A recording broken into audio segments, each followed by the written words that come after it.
The first time Sadie Kendrick told a stranger to leave her land, she was standing barefoot in the red dirt with a rifle leveled at his chest, and the kind of grief in her eyes that made even the hawks circle lower out of something that might have been respect. It was the autumn of 1878, deep in the hill country of West Texas, where the cedars grew stubborn and low, and the wind never quite decided what direction it wanted to blow. The town of Harlan's Creek sat 12 miles east, a dusty collection of buildings that had sprouted up along a trade route like mushrooms after rain, and mostly just as temporary. Most people who passed through Harlan's Creek kept passing. The ones who stayed tended to have nowhere else to go or no good reason to leave, and those two kinds of people were not always so different from each other. Sadie had nowhere else to go. She had understood that truth for 3 years now, ever since her father, Elias Kendrick, had died of a rattlesnake bite on a Tuesday morning in June, leaving her alone on the 400 acres he had broken his back and his spirit to claim from the land. She was 24 years old. She had 2 horses, a milk cow, a flock of chickens that refused to cooperate, a vegetable garden that the deer considered their personal pantry, and a reputation in Harlan's Creek for being difficult. She preferred to think of herself as precise. The Kendrick land sat in a shallow valley between 2 ridges of limestone rock, and the creek that gave the town its name actually ran along the eastern edge of her property before bending south toward town. It was beautiful country in a raw and unforgiving way, the kind of beauty that required you to be paying attention, or it would simply go on being beautiful without you noticing. The sunsets came down in sheets of orange and violet. The nights were so full of stars that you could navigate by them easily, and Sadie often did, walking her fence lines in the dark hours when sleep would not come. Sleep had not come reliably since her father died. She told people the land was haunted. She said it with a straight face and steady eyes, and she had discovered over the years that it was an efficient way of keeping unwanted visitors from lingering.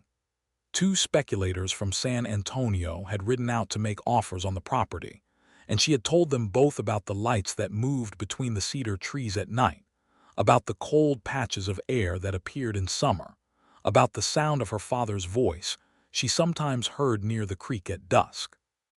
She described these things with such calm certainty that both men had found reasons to end their visits quickly. She was not entirely lying. The land did have something about it. Whether that something was supernatural, or whether it was simply the weight of memory and sorrow pressing down on every blade of grass and every stone, she could not say for certain. But she felt it. She felt it every morning when she walked out of the house her father had built board by board and looked at the work that still needed doing, the work that would never truly be done, the work that was both her inheritance and her sentence. She did not resent it. That was the complicated part.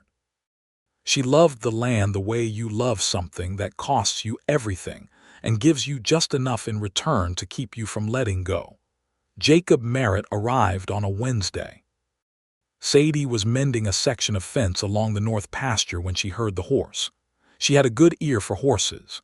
She could tell from the rhythm of the hoofbeats that this one was tired, the footfalls a little heavy, a little slow, the kind of gait that told you both the animal and its rider had been traveling hard and for a long time. She straightened up from where she had been kneeling in the dirt and shaded her eyes with her hand. He came over the ridge riding a bay gelding that had indeed seen better days, the horse's coat filmed with trail dust, and the kind of sweat that had dried and dried again over many miles. The man himself was tall in the saddle, broad-shouldered, wearing a dark coat that was too warm for the season and a hat that had been good once, perhaps 5 or 6 years ago. He had dark hair that curled at his collar, and a jaw that needed a razor's acquaintance.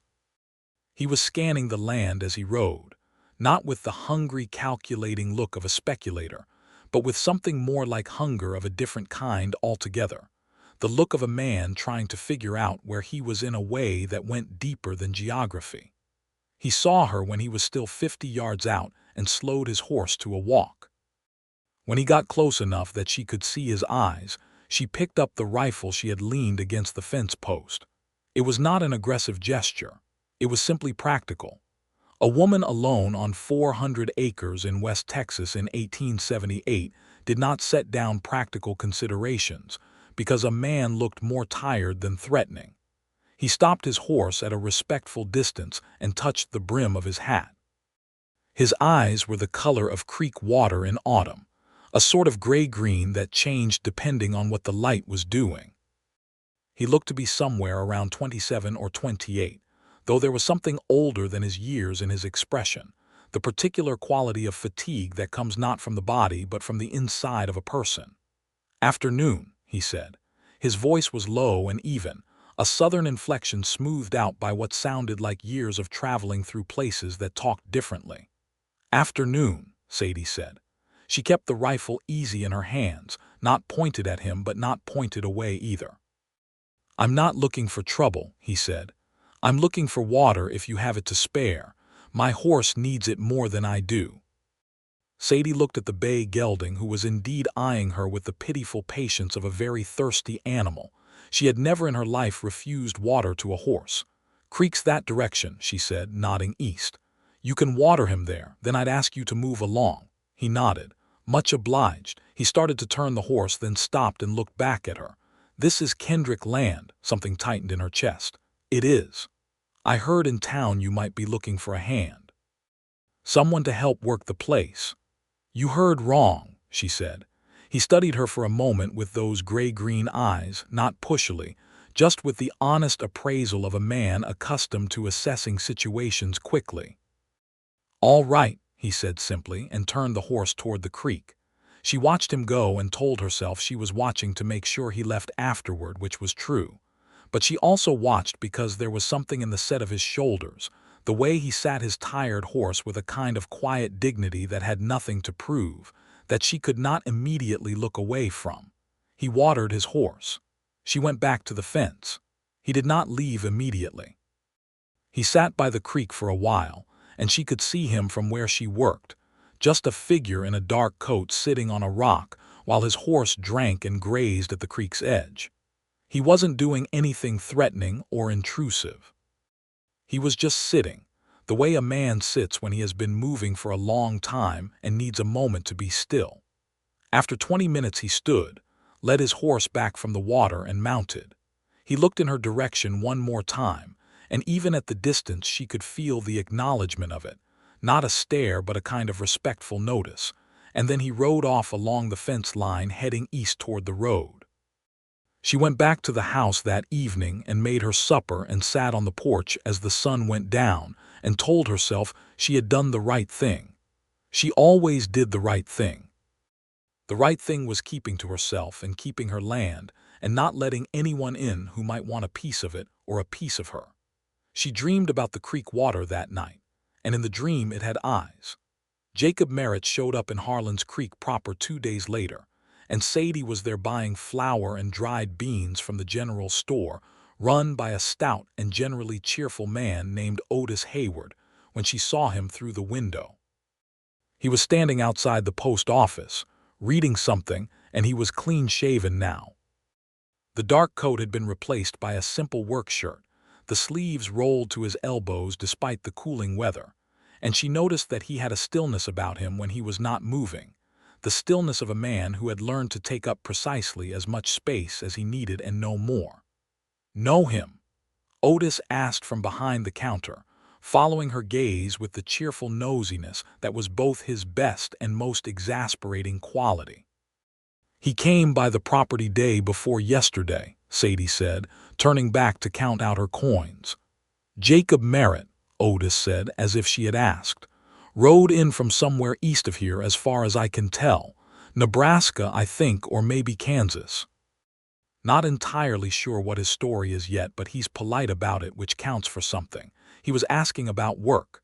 "He asked me too," Sadie said. "And you said no," Otis said, with the tone of a man confirming something he already knew. "I said no." Otis sighed with theatrical resignation. "Sadie, that north fence line alone is 3 days of work for one person, and you've been doing it solo for going on 3 years. There's no shame in—" "I know what there's shame in and what there isn't, Otis," she said firmly, but not unkindly. She took her supplies and went out. Jacob Merritt was still standing by the post office, and he saw her at the same moment she stepped off the boardwalk. He nodded, she nodded back. She kept walking toward where her horse was tied. "Miss Kendrick," he said. She stopped because it would have been rude not to. She turned. "I'm sorry to bother you again," he said, coming toward her at a measured pace, stopping a proper distance away. "I don't mean to be a nuisance. I just want to say that I understand you don't want a hand on your place, and I respect that. But if you change your mind, I'm going to be around for a while." "Why?" she asked. It came out more direct than she intended, but she was a direct person and had stopped apologizing for it sometime around her 22nd year. He seemed to consider the question honestly. "I've been moving for a long time," he said. "I think I'd like to stop for a while. This country feels like a place worth stopping in." Sadie looked at him for a moment. The October light was coming in at a low angle, and it caught the lines of his face, the slight shadows under his eyes, the way he looked at her without any of the calculation she was accustomed to seeing in men who wanted something from her. "The land around here is haunted," she said. It was her standard warning, delivered with her standard certainty. He did not laugh or look skeptical. He looked thoughtful, which surprised her. And then he said something that she did not expect at all. "I've felt that way about myself for years," he said quietly. "So I reckon I'd fit right in." She stared at him. He touched his hat, turned, and walked back toward the post office. Sadie stood in the dusty street for a long moment with her supplies in her arms, and the feeling that the ground had done something it wasn't supposed to do, something that had nothing to do with the supernatural and everything to do with the entirely human business of being seen by someone unexpectedly. She drove home. She thought about what he had said the entire way. 3 days passed. On the 4th day, she woke up to find that a section of the creekside fence had been repaired. Cleanly, competently, with good wire and properly set posts. She walked the length of it twice, looking for something to criticize, and could not find anything. She stood at the end of the repaired section and looked out across the land in the direction of town, and she felt two things simultaneously: irritation and something she refused to name. She drove into Harlan's Creek that afternoon and found him at the livery stable, helping the owner, a weathered old man named Clyde Booker, with some work on one of the stalls. "You repaired my fence," she said. Jacob looked up from the board he was nailing. "Yes, ma'am." "I didn't hire you." "No, ma'am." "Then why did you do it?" He set down the hammer and gave her his full attention, which was a quality she was beginning to notice about him, the way he did not do things halfway. "Because it needed doing and I was passing by. I'm not trying to put you in my debt or pressure you into anything. If it offends you, I'm sorry." It did not offend her.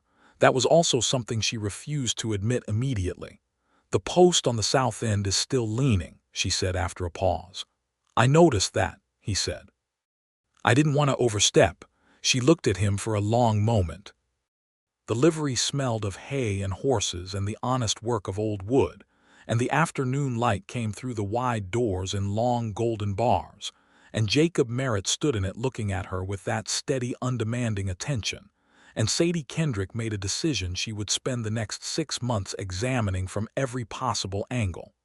"You can fix the south post," she said. "I'll pay you by the day. You work the hours I set. You don't go in the house uninvited, and you keep your opinions about how I run my property to yourself unless I ask for them."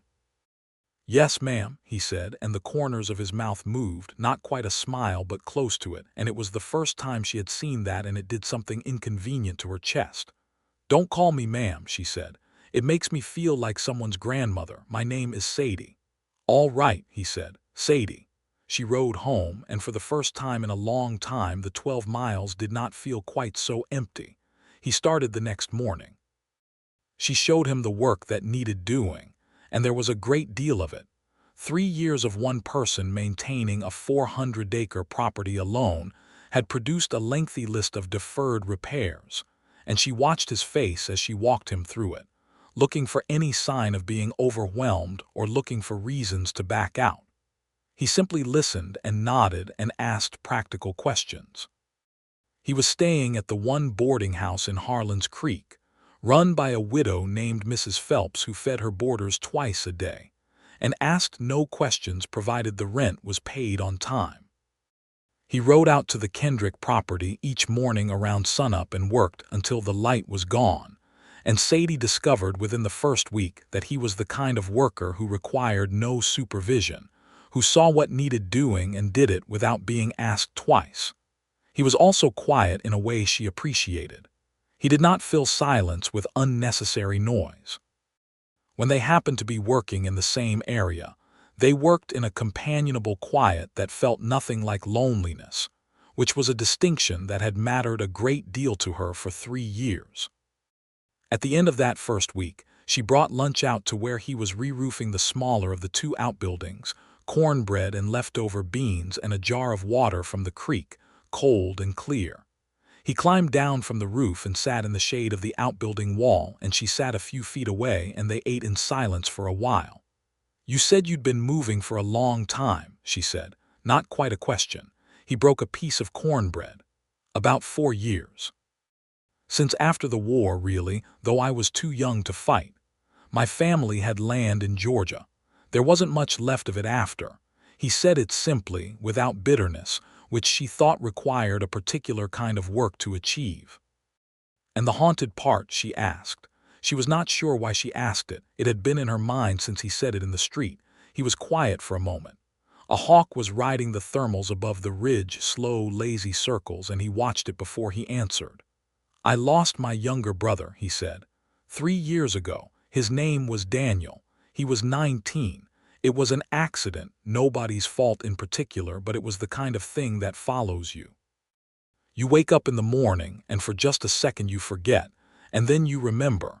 And after a while, you start feeling like maybe you're carrying something that nobody around you can see, but that's there all the time.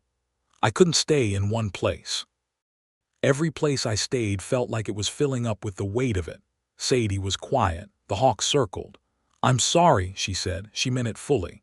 "Thank you," he said, and she could tell he meant that fully too. "My father," she said, and then stopped. She had not talked about her father's death with anyone, not properly. Otis Hayward knew the bare facts. The rest she had kept internal, which was her custom. But something about the way Jacob had spoken, simply and honestly without demanding sympathy, made the words feel possible. "He died 3 years ago. A snake. A stupid, ordinary thing, and he was gone in a day." She looked at the hawk. "I've been keeping the place running since. People in town think I should sell. The speculators come around every so often. And you tell them the land is haunted," he said. She glanced at him. "You heard about that. Otis may have mentioned it." "Otis mentions everything." "He does," Jacob agreed, and this time the smile came fully, brief and honest, and she looked away from it because it was the kind of smile that created problems if you looked at it too long. "It's not entirely untrue," she said, "about the haunted part. Not in the way I tell it to the speculators. But there's something about this land. My father used to say that the land holds memory the way stone holds heat, long after the sun's gone down. I believe he was right about that." Jacob was looking at the property with those gray-green eyes, the pasture grass moving in the wind, the cedars on the ridge holding their dark shapes against the sky. "I think he was right," he said quietly. "I think that might be exactly what I needed, something with memory in it."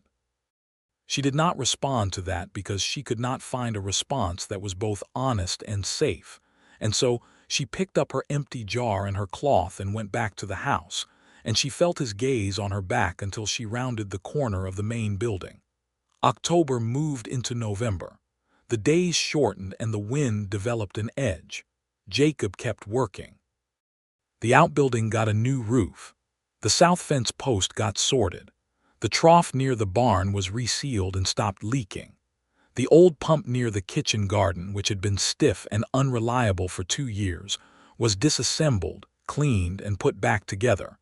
And when he called her out to show her it was working properly, the look on his face was so quietly pleased that she found herself fighting back a smile of her own. She started leaving dinner out for him in the evenings, setting a plate on the porch table so he would not have to ride 12 miles back on an empty stomach. The first time she did it, he came around the house after putting up his tools and found the plate and stood looking at it for a moment before he sat down, and she watched from inside the kitchen window because she was not yet ready to do things openly. The second time she left dinner for him, she sat on the porch too. They talked about small things at first, the price of hay, the state of the road to town, Mrs. Phelps's inexplicable conviction that everything could be improved with more salt, the aggressive posture of Sadie's rooster, a belligerent red bird she called General Sherman on account of his scorched earth policy regarding the ankles of anyone who entered the chicken yard. And then bigger things. Gradually, over the course of many evenings as November deepened and the nights came on cold, he told her more about Georgia, about what the land there had looked like before and after, about his mother who had died when he was 12, and his father who had managed to keep the family together through extraordinary stubbornness, until the war made stubbornness insufficient currency. He told her about the years of drifting, Kansas and Nebraska and the territories, work taken where it could be found, the particular loneliness of a man who belongs to no particular place. She told him about her father, really told him. About the man Elias Kendrick had been, sharp and funny and harder on himself than on anyone else, a man who had built something beautiful from nothing and knew it, and was both proud and humbled by that knowledge. She told him about the morning she had found her father on the ground near the creek, about the terrible swiftness of it, the way a person could be fully present and then be gone between 1 hour and the next. She told him about the first winter alone, how she had learned to hold herself together through sheer force of the necessity that the land created, because the animals needed feeding, and the fences needed mending, and the land did not stop requiring things of you simply because you were heartbroken. Jacob listened to all of it. He asked good questions, the kind that showed he was paying attention to the substance of what she said. And when she had finished talking, he did not try to fix anything or minimize anything. He simply said, "Your father sounds like he was someone worth knowing," and that was exactly the right thing, and Sadie blinked hard and looked out at the dark pasture and said, "He was." There was a night in the middle of November when a blue norther rolled in off the plains fast and mean, dropping the temperature 30 degrees in 2 hours and bringing sleet along with it. Jacob was still at the property when it hit, and there was no question of him riding 12 miles in that weather. Sadie stood in the kitchen doorway looking out at the sleet clicking against the window glass and made a decision. "There's a cot in the small room off the kitchen," she said. "It was for a hand my father had occasionally. You can stay there tonight." He had the good sense not to make anything of it, which she appreciated. "Thank you," he said, and that was all. She gave him a spare blanket and closed the door between the kitchen and the small room, and she lay in her own bed listening to the sleet and the wind and the unfamiliar sound of another person's presence in the house, the faint creak of the cot, the small sounds of someone settling in, and she realized that the house, which had been echoing with her own solitude for 3 years, felt different with him in it. Warmer. Not physically, though she had built the kitchen fire up before bed. Something else. Something she was running out of ways to pretend she was not noticing. Morning came with an inch of ice on everything, and a sky the color of old pewter. She was up before him and had coffee on the stove when he came out of the small room, his hair still ruffled from sleep, and his eyes carrying that particular softness people have before they have fully assembled their daytime selves. He stopped in the kitchen doorway and looked at her with an expression she could not immediately categorize, but which made the space between her shoulder blades feel warm. "Coffee's on," she said, turning back to the stove because it was necessary to do something with her hands. "I can see that," he said quietly. "Thank you, Sadie." He said her name differently than anyone else did, not notably differently, not in a way she could point to and describe, just differently, like it meant something to him.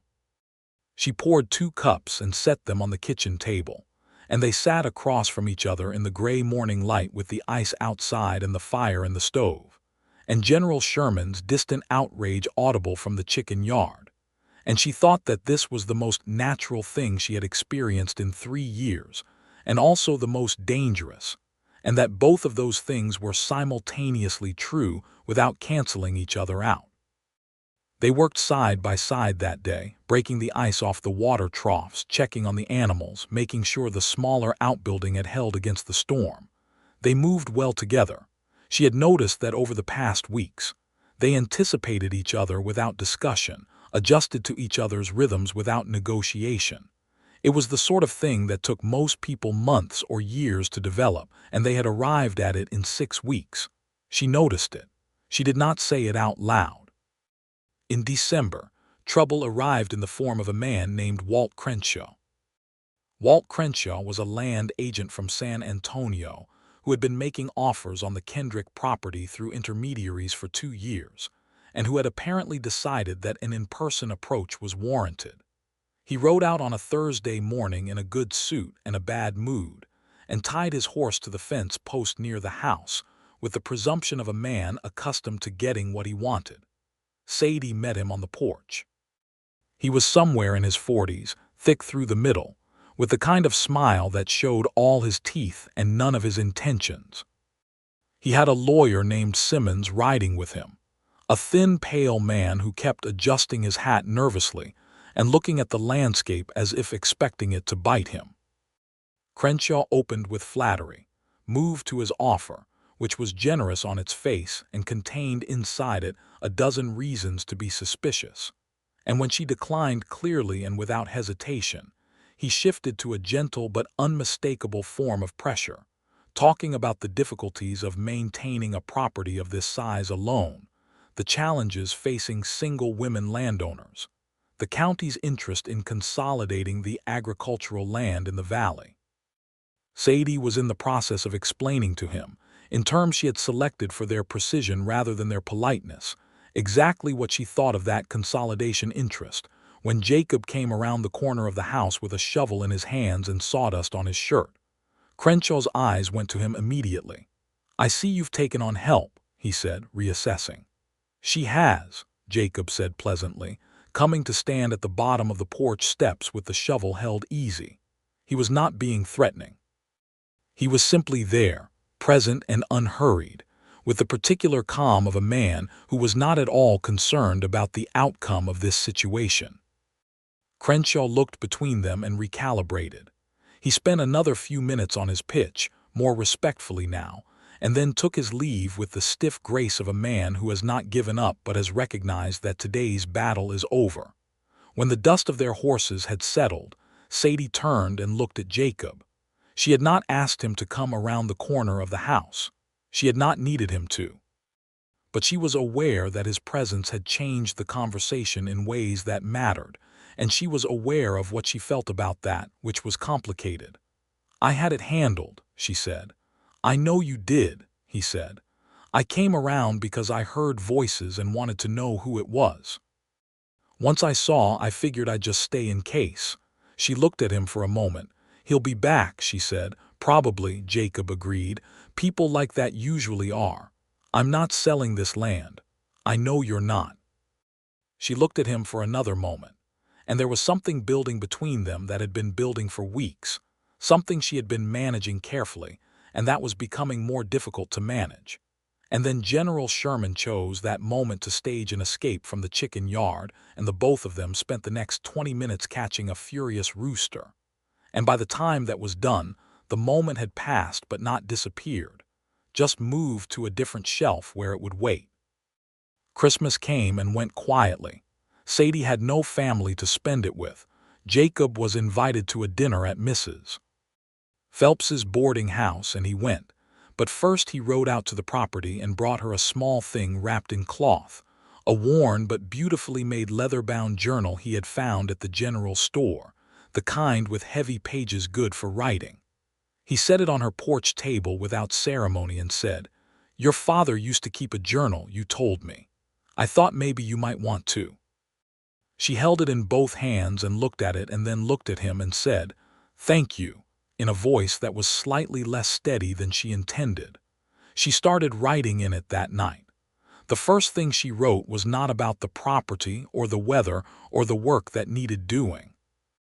The first thing she wrote was about the color of his eyes in October light, and how he had said that he had felt haunted for years and had stayed anyway, and how no one had ever stayed before. January was cold and demanding. The creek froze at its edges. Two of the cattle got into a section of fence she had not yet repaired and wandered off, and she and Jacob spent a full day in icy wind tracking them down. And when they finally got back with the cattle late in the afternoon, they were both half frozen and half laughing at the sheer stubborn determination of cattle to do exactly what you don't want them to do. They came into the kitchen out of the cold, and she made coffee, and they sat at the kitchen table with their hands wrapped around their cups, and the fire in the stove was going, and the house was warm, and outside the wind was picking up again, and Jacob was sitting across from her with color in his cheeks from the cold, and dried grass in his hair from a fall he had taken chasing the second cow. And Sadie looked at him, and the thing she had been managing carefully and putting on shelves simply fell off every shelf at once. "Jacob," she said. He looked at her. She found that she did not have the words ordered and ready, which was unusual for her. She was a person who generally had her words in order. "I want to ask you something," she said, "and I want you to answer it honestly." "I would not answer it any other way," he said. "Why did you stay?" she said. "You could have moved on. You do good work. You could have found work somewhere easier, somewhere that didn't come with haunted land and a woman who told you to leave on the first day. Why did you stay?" He set his coffee cup down. He looked at it for a moment and then at her, and in his expression was the same thing she had seen on the day he first rode up on his tired horse, that quality of a man accustomed to looking clearly at things and then accepting what he sees. "Because I felt something when I rode onto this land," he said. "Something I had not felt in 4 years of moving. I felt like I was somewhere I was supposed to be.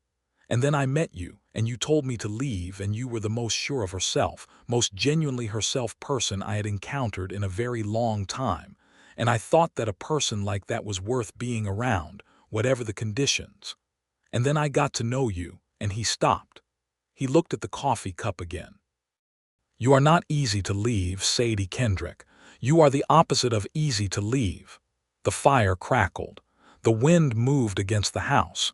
Sadie's heart was doing something irregular. "I am not easy in general," she said. "No," he agreed. "That's part of it." She looked at him for a long moment, measuring the distance between where she was and where the truth was, and then she made the choice that the truth always requires, which is simply to say it. "I don't want you to leave," she said. "Not just for the fencing and the roofing. I don't want you to leave." He looked at her with those autumn water eyes and said nothing for a moment, and then he reached across the kitchen table and put his hand over hers where it rested on the table, just that, just his hand over hers, warm and steady and real. "I am not planning to," he said.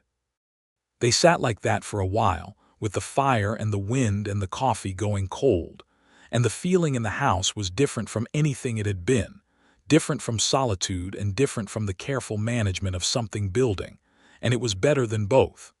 It was not an instant transformation. They were both people who had been alone for long enough that closeness required learning, required the slow, patient work of trust. But there was something honest between them from the beginning, something that made that work feel possible rather than impossible. In February, Jacob kissed her for the first time. It happened without grand ceremony, which suited them both. They were walking back from the creek after checking the water level following a rain, and she slipped on the mud near the bank and he caught her arm, and when she steadied herself they were close, and the light was going gold across the water, and he looked at her with a question in his eyes rather than a presumption, and she answered it by closing the distance herself, because she was a woman who had always preferred to make her own choices.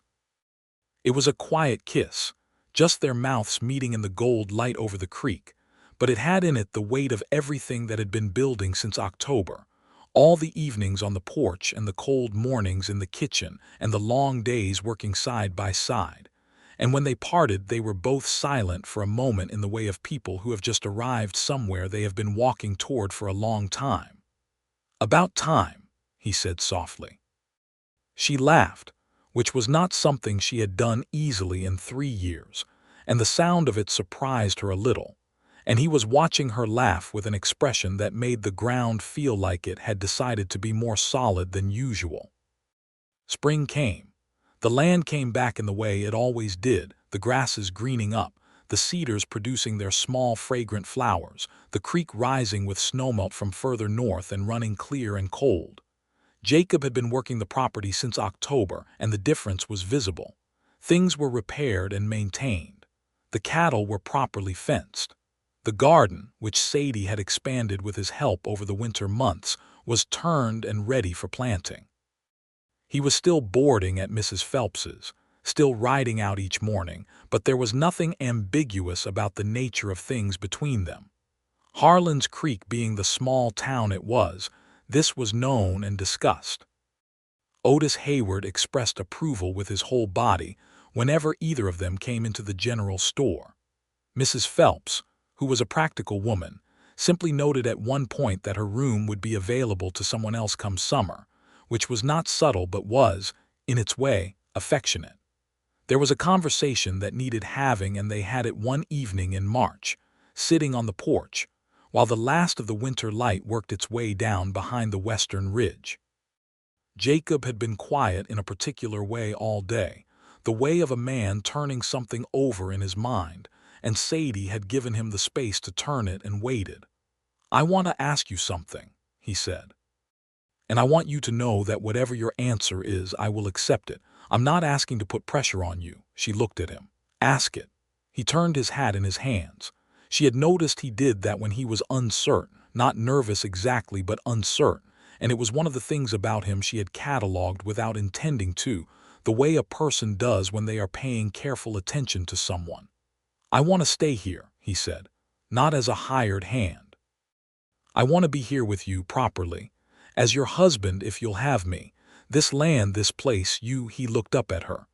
"I have been looking for somewhere to belong for a long time. I found it here. I found it with you." Sadie was quiet for a moment.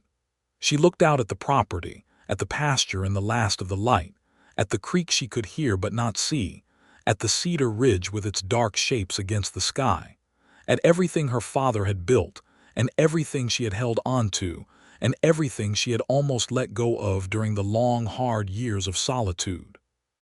And then she looked at Jacob, who was watching her with those gray-green eyes, open and honest and patient, the way he always was, the way he had been from the first day when he had asked for water for his horse, and said something about being haunted that had landed somewhere in the center of her and stayed there. "Yes," she said. It was not a dramatic yes. It was a simple one, said in a clear voice with her eyes on his, and it was the truest word she had spoken in years, and he knew it. He let out a slow breath, and the uncertain look left his face, and what replaced it was something she wanted to look at for the rest of her life. He reached for her hand, and she gave it, and they sat on the porch in the last of the light with the evening coming on around them, and the land spread out before them in its haunted, beautiful, stubborn permanence. And it felt, for the first time in a long time, like exactly enough. They were married in April, in Harlan's Creek, at the small whitewashed church at the end of the main street. It was not an elaborate wedding.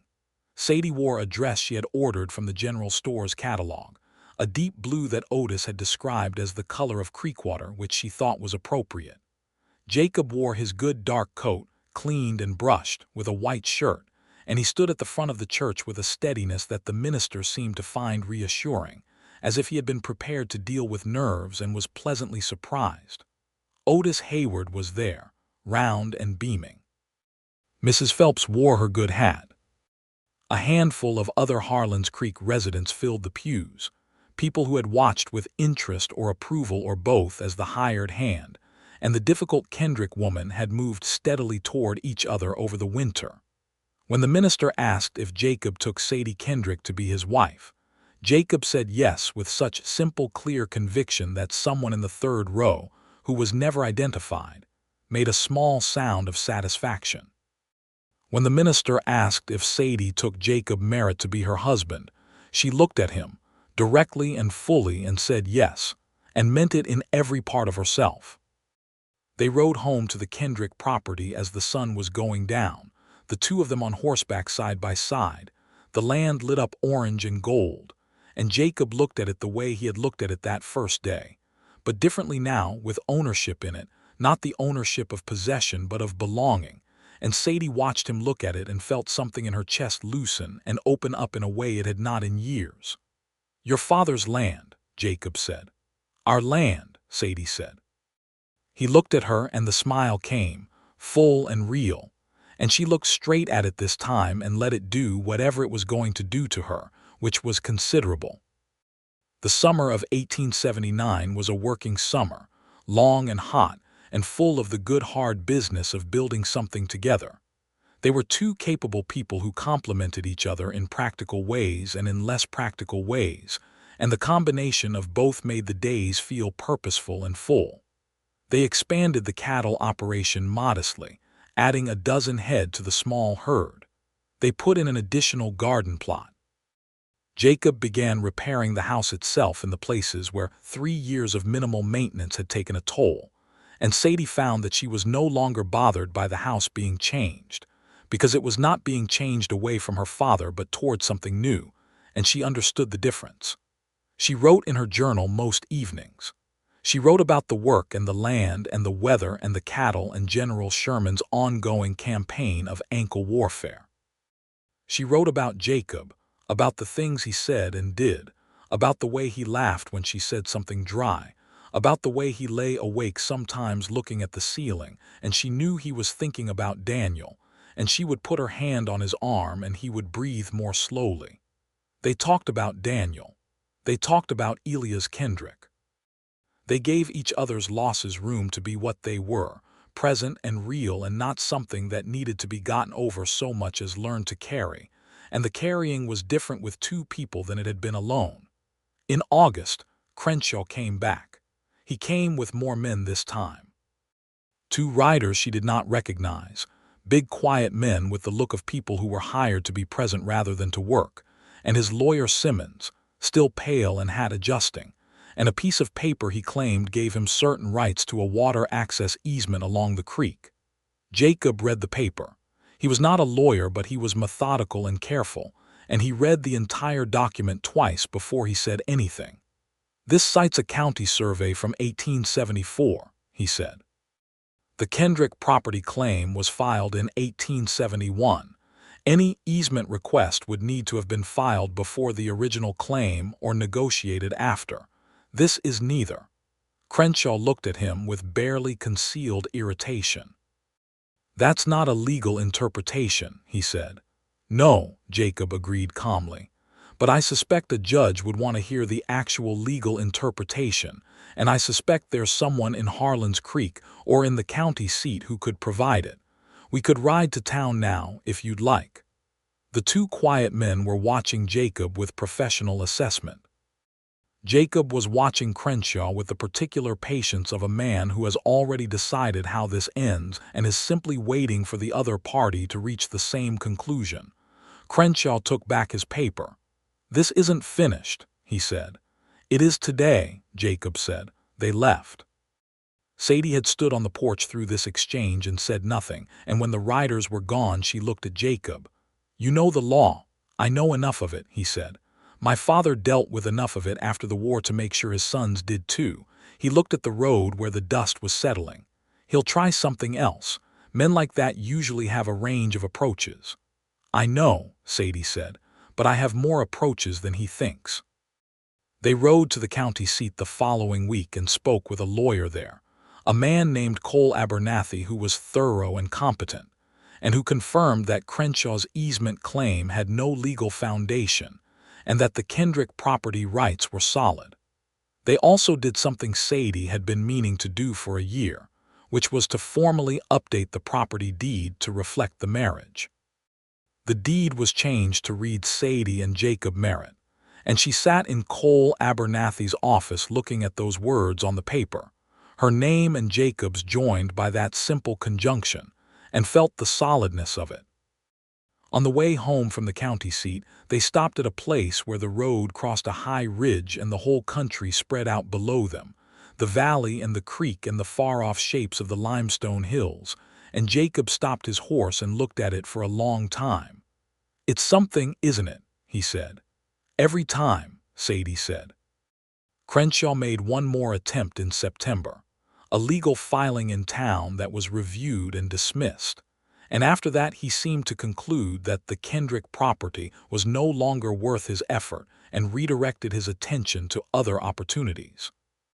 Sadie received word of this through Otis Hayward, who had an extraordinary information network for a man who nominally only ran a general store, and she told Jacob, and they marked the occasion by doing nothing in particular except having a good supper and going to bed early, which seemed like the appropriate celebration. By late autumn, Sadie knew she was expecting a child. She told Jacob on a morning in October, almost exactly a year after he had first ridden onto the property on his tired horse. They were in the kitchen, coffee on the stove, the day's work waiting, and she told him directly because she was not a person who circled around things, and she watched his face as it moved from surprise to something she could only describe as luminous, a word she had never previously applied to a man's expression, but which was the only accurate one available. He crossed the kitchen in 2 steps and put his arms around her, carefully, as if she had become suddenly precious, which made her laugh. "I am not fragile," she said into his shoulder. "Women have been doing this since the beginning of time." "I know," he said. "I'm not worried about fragile, I'm just—" He stopped. He held her. "I am full of something right now that I don't quite have a word for." "Joy," she suggested. "More than that," he said. "More than that." She held onto him for a moment and felt the warmth of him, the solidity, and thought about all the empty mornings she had spent in this kitchen alone, and thought about how life will sometimes, if you let it, do something extraordinary. The pregnancy progressed well through the winter. Sadie continued to work, because she was Sadie and the land did not stop needing things done on account of events. But Jacob took on more of the heavier work without being asked, and without making a production of it. They brought in a local woman named Clara Reese who had midwifery experience to advise through the latter months. They had long conversations in the evenings about names. Jacob wanted something solid and unpretentious. Sadie wanted something with good sound. They negotiated pleasantly. "Daniel," Sadie said one evening, "if it's a boy." Jacob went still for a moment. He looked at her. "You don't have to." "I know I don't," she said. "I want to. Your brother deserves to be remembered." He was quiet for a long time, and she sat with his silence and let it be what it was, and after a while he said, "Daniel Elias," putting her father's name in it too, and she thought that was exactly right. Spring 1880 arrived green and fragrant, and with it, their son. Daniel Elias Merritt came into the world on a Tuesday morning in early April, which was a detail Sadie noted with a complicated feeling, Tuesdays in June having been the day the world had previously rearranged itself. But this Tuesday was different in every way that mattered. He was loud and red and ferociously insistent on his own existence, and when Jacob held him for the first time, standing by the window in the morning light, his face was something Sadie would spend the rest of her life being glad she had looked at. "Hello, Daniel," Jacob said quietly to the small, furious person in his arms. "Welcome to the Kendrick land." "Merritt land," Sadie said from the bed, tired and incandescent. "Kendrick Merritt land," Jacob said, looking up at her. "Both," she smiled. General Sherman crowed outside, outraged as always by the general state of the world, and it was such a perfectly General Sherman moment that she laughed despite being exhausted, and Jacob laughed too, and Daniel wrinkled his face at the noise and then apparently decided to tolerate it. The months that followed were the complicated and wonderful business of new parenthood, interrupted sleep and new routines, and the constant astonishment of watching a small person be increasingly themselves. Daniel was determined from the beginning. He had his mother's stubbornness, and his father's capacity for patience, which Sadie thought was a useful combination. Jacob was a present and attentive father in the way that some men are not, the way that was not always expected or given in that time and place, but which was entirely consistent with who he was, a man who committed to things fully when he committed to them at all. They hired a young man from town named Pete Wharton to help with the cattle work, a 19-year-old with more energy than direction who responded well to clear instruction and gradually became a reliable presence on the property. The operation continued to grow. They added sheep to the southern pasture. They expanded the kitchen garden. Sadie began selling excess produce and eggs in Harlan's Creek, and the small income it generated was reinvested in improvements. The second summer was full and busy and good. The land produced well. The cattle were healthy. Daniel discovered walking and immediately deployed this ability in the direction of every potentially dangerous thing on the property, which kept everyone active. Jacob built a proper fence around the garden that kept the deer out finally, after 3 years of Sadie conducting a losing war against them. And when she stood at the kitchen window looking at it, she felt a satisfaction she had not expected to feel about something as ordinary as a deer fence. She thought about her father often. She talked to him sometimes, quietly, the way she had heard old people talk to their dead, not expecting answers but needing to make the connection, to say the things that needed saying. She told him about Jacob. She told him about Daniel. She sat sometimes by the creek in the early morning before the household woke, in the same spot where she had found him that terrible Tuesday, and she let the creek speak in its own voice, and she talked to the memory of him, and it helped. She wrote about it in her journal. Jacob had given her a second journal by now, the first one having been filled with a year's worth of closely written pages. He had placed the second one on her side of the bed one morning without comment, which was so entirely him that it made her want to hold on to him, which she did. In the autumn of 1880, Otis Hayward mentioned one afternoon that a family had moved into the old Dunmore place 5 miles east, a man named Caleb Vance and his wife and 3 children, who had come down from Colorado looking for better land. Sadie rode out to introduce herself, because that was the neighborly thing, and she brought a jar of her preserves and the practical information about the local weather patterns that she had accumulated over years of paying attention to them. The Vances were good people. Ruth Vance was a small, direct woman with sharp eyes and a quick wit who had been a teacher in Colorado and intended to keep that up once they were settled. She and Sadie developed a friendship over the winter months that was brisk and honest and mutually beneficial, the kind of friendship that occurs between people who are both too busy for anything but the real version. Ruth Vance's presence in Sadie's life added something she had not known she was missing, which was the specific quality of having a woman friend, a person to exchange the kinds of observations that were different from those she exchanged with Jacob. Not better, just different, another channel through which to understand the world. It also meant that Daniel had other children to grow up alongside, which Jacob observed was probably good for him, given that General Sherman was otherwise his primary peer relationship. The winter of 1880 to 1881 was hard in the way West Texas winters can be, not always cold but unpredictably dramatic, with a late freeze that came in February and frosted the early planted vegetable beds and required a full replanting.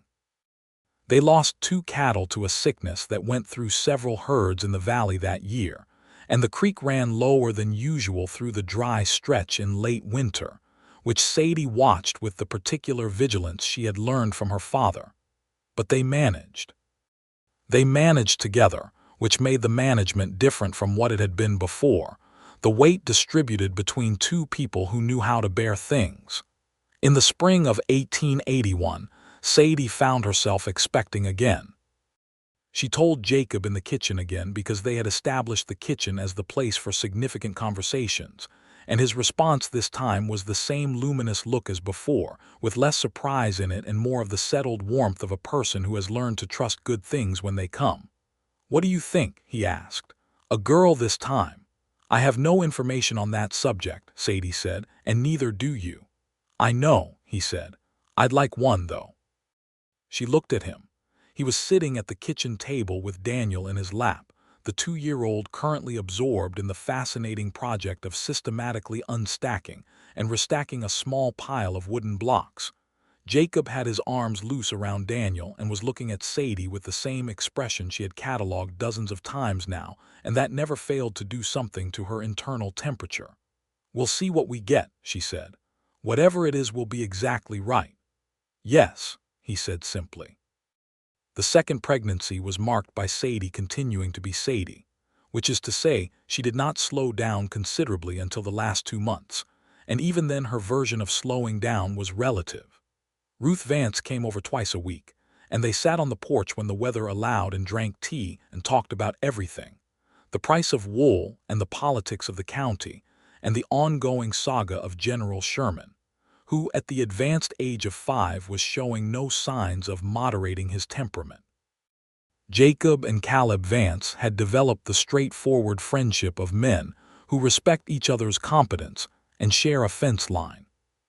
They helped each other with larger projects, the kind that benefited from an extra pair of hands, and on some evenings the two families ate together, the Vance children running riot with Daniel, while the adults sat on the porch of one place or the other and talked in the easy way of people who have established trust. Sadie noted in her journal that this was what she had not known to want 3 years ago when she had been alone and managing. Not just a person of her own, but a life around it. Neighbors and friendships and children growing up knowing other children. The kind of ordinary rich human texture that she had been so focused on surviving that she had not had room to miss. She had room now. She had Jacob, who had created room by simply being someone worth expanding for. Their daughter was born in November 1881, on a quiet afternoon with iron-gray clouds pressing down and a fire in the hearth and Clara Reese present and efficient. She arrived more peacefully than Daniel had, taking her time, and when she was placed in Sadie's arms she looked up at her mother with an expression of considering judgment that Sadie recognized immediately as belonging to the Kendrick side of the family. "She's looking at you like she's already decided you're interesting but wants more evidence," Jacob said from beside her. "That's fair," Sadie said. They named her Ellie. Ellie Louise Merritt, the Louise for Jacob's grandmother, a woman Sadie had never met but felt she knew from the stories, sharp and sensible and warm underneath. Ellie was indeed different from Daniel from the start, quieter, more observant, the kind of child who sat and watched things before she engaged with them, which Jacob said reminded him of someone. "Don't look at me like that," Sadie said, when she understood what he was implying. "I'm not looking at you any particular way," he said, extremely unconvincingly. Daniel, who was now almost 2, responded to his sister with an initial suspicion that gave way within a week to a protective proprietary affection that he expressed by bringing her small objects he considered valuable: a smooth rock, a piece of cedar bark, once an extremely confused small frog that Clara Reese dealt with swiftly.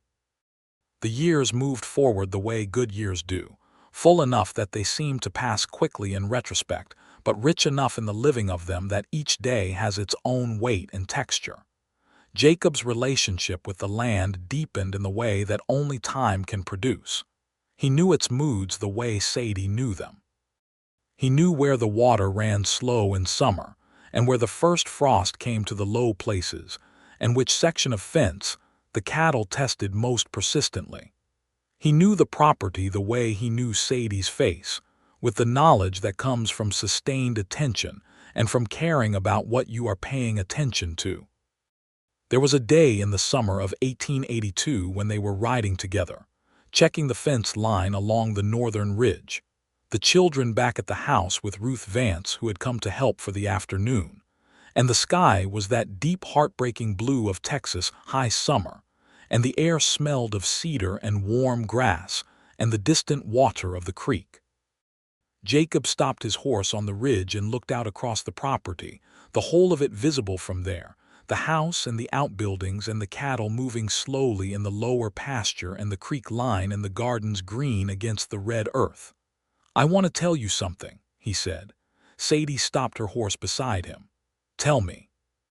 He turned to look at her, and the expression on his face was the kind that requires a person to look away from sometimes, not because it's painful but because it's so full that it's almost difficult to hold. But she had stopped looking away. "I was in such a dark place when I came here," he said. Not dramatically dark, not in a way anyone would necessarily see from outside. Just empty. 4 years of moving and working and not quite being anywhere. And I rode onto this land and you came out of the grass with a rifle and told me to go away. And I thought," he stopped and smiled. And she watched him smile with the same feeling she had been carrying since February of 1879, unchanged in its essential quality but deepened by everything that had been added to it.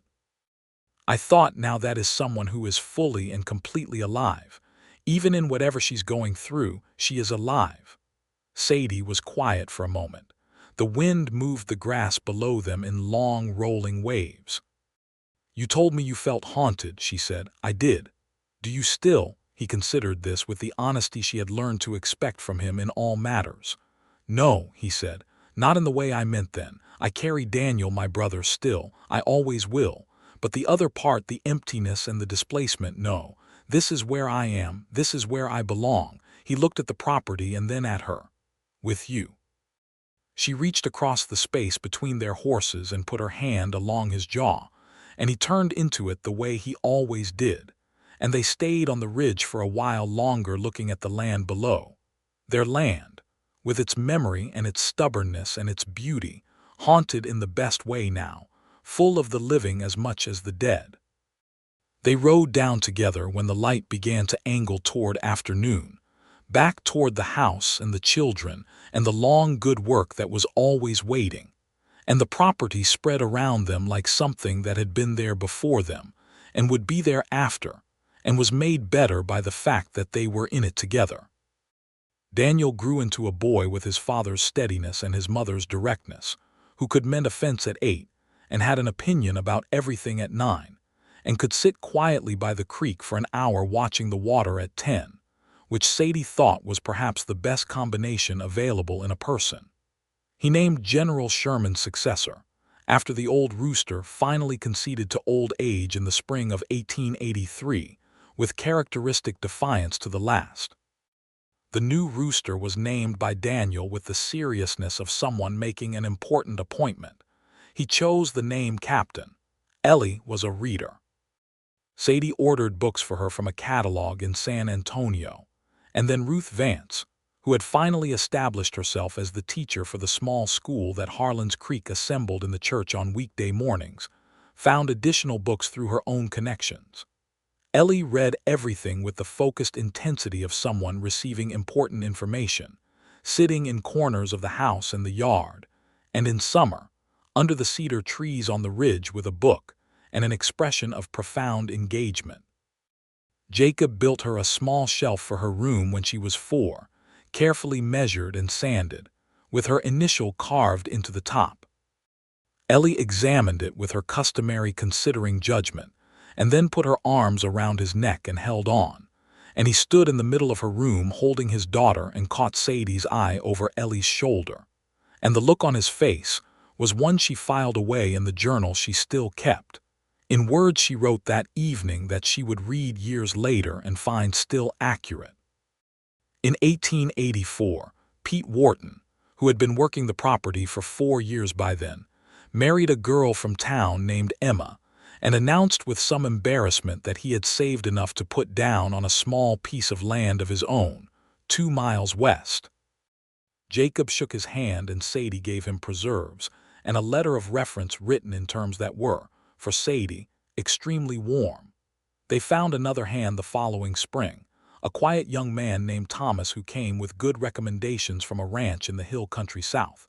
Sadie's journal from those years is full of the texture of an ordinary, extraordinary life, the smell of rain coming, the way the creek sounded in different seasons, arguments about whether the eastern pasture needed resting, the annual battle over the garden's southern section, which always produced more squash than any reasonable household could use, and which was accordingly dispatched to Otis Hayward's store, and to the Vances, and to anyone else who could be persuaded to take it.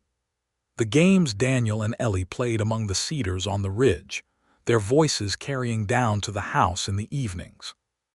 The conversations with Jacob that ran from the practical to the philosophical to the personal and back.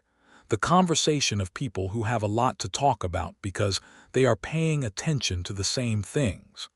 Otis Hayward died in 1886 of a heart that had been giving him warnings for 2 years. He died as he had lived generously, in the middle of telling someone something interesting. His store was taken over by his nephew, a competent young man who lacked Otis's legendary information network, but who kept the inventory well stocked and was genuinely pleasant to deal with. Sadie and Jacob attended the funeral, and Sadie cried, which she did not do often, and which Jacob recognized as significant and stood close to her through, his hand at the small of her back. "He was kind to me from the beginning," she said afterward. "He never treated me like a problem to be solved." "He was a good man," Jacob said. "Yes," she said, and that was the right amount to say about it. The property in 1887 was a different place from the one Jacob had ridden onto in 1878. The house had been added to, a proper room for each child, an enclosed porch along the south side where the family spent evenings in summer. The outbuildings were solid and maintained. The cattle herd had grown to a size that required careful management. The garden produced reliably and generously. The fence lines were good. Jacob stood sometimes at the kitchen window or on the ridge or by the creek and looked at what had been built, not what he had built, what they had built, because there was no version of this that was one person's work, and he thought about the man who had ridden in on an October morning 4 years after his brother died, empty and moving and searching for something he could not name. He had found it. He had found it in the red dirt and the cedar smell and the creek's voice and the stubborn beauty of the hill country, and in a woman who stood in a pasture with a rifle and said the land was haunted and you should leave, and who had then, slowly and honestly and with all her particular Sadie Kendrick precision, let him stay. He was aware of the extraordinary nature of that. He was aware of it every morning when he woke up in this house, in this life, next to this woman who had been both the most difficult and the most essential thing that had ever happened to him. He told her so occasionally, not in elaborate speeches because that was not either of their natures, but in direct, clear sentences that said what he meant. She received these statements with the same directness and said them back to him, in different words, with equal clarity, and it was better than any romantic speech could be because it was completely true. There was an evening in October 1887, which was 9 years from the month he had first ridden onto the property, when they sat on the south porch after supper. Daniel was 11 and had gone to bed reluctantly. Ellie was 7 and had not gone to bed without argument but had gone. The night was cool and clear, the kind of fall night where the stars come out thick and close and the air smells of cedar and cooling earth. They sat side by side on the porch bench Jacob had built the previous spring, wide enough for 2 people to sit comfortably close, which had been the design specification. 9 years, Sadie said. She was looking at the stars.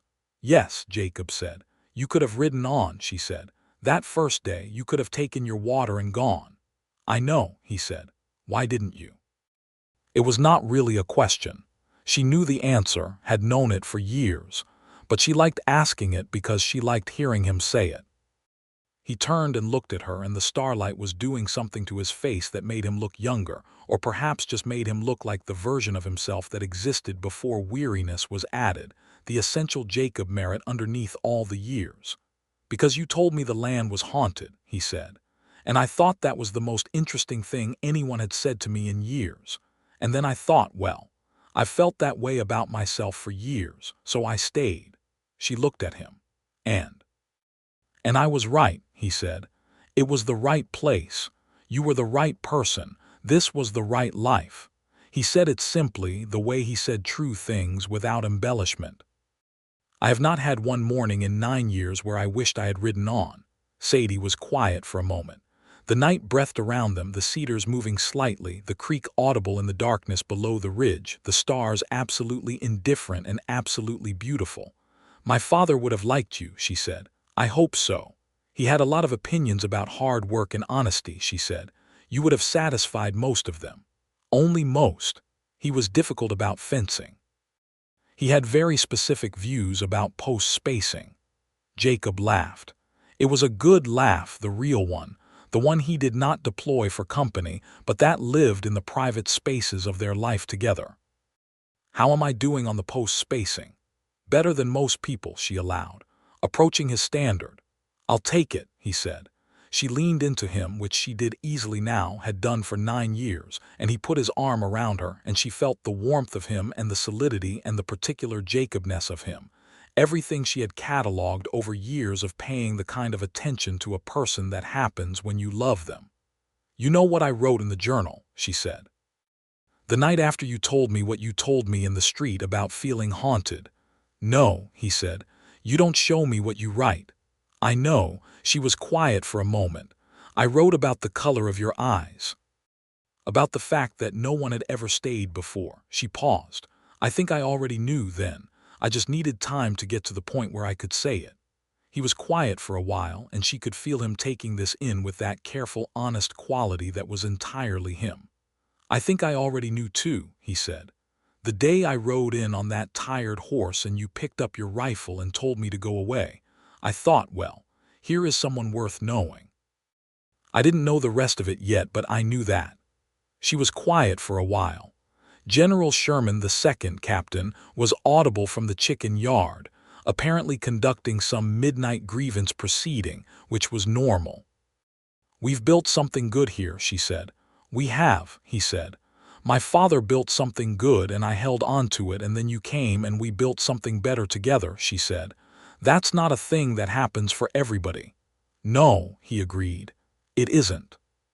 She looked at the stars and thought about Elias Kendrick and Daniel Merritt, the dead who were held in the memory of this land, held in the name they had given their son, held in the way Jacob looked at the creek, sometimes with a grief that had been absorbed into love rather than replaced by it. She thought about the woman she had been 9 years ago, alone and fierce and managing, holding everything together through pure determined necessity, not knowing what was coming along the road. She was glad she had not known. If she had known, she might have hoped for it too actively and frightened it away. As it was, it had come in the form of a tired man on a tired horse asking for water and saying something extraordinary in a dusty street, and it had stayed, and it had grown into everything around her, this house and these children and these years and this evening on this porch under these stars. Jacob, she said. Yes, I'm glad you stayed. He tightened his arm around her. Sadie, he said. There was never any question. They stayed on the porch a while longer, watching the stars wheel slowly overhead, the creek talking in the dark, the property spread out around them in its haunted and beloved and living persistence. The children were asleep inside, Daniel and Ellie, growing into themselves in the way of children who are loved and given room. The cattle were settled in the pasture. Captain had apparently resolved his midnight business. The cedar trees on the ridge stood in their dark shapes against the luminous sky.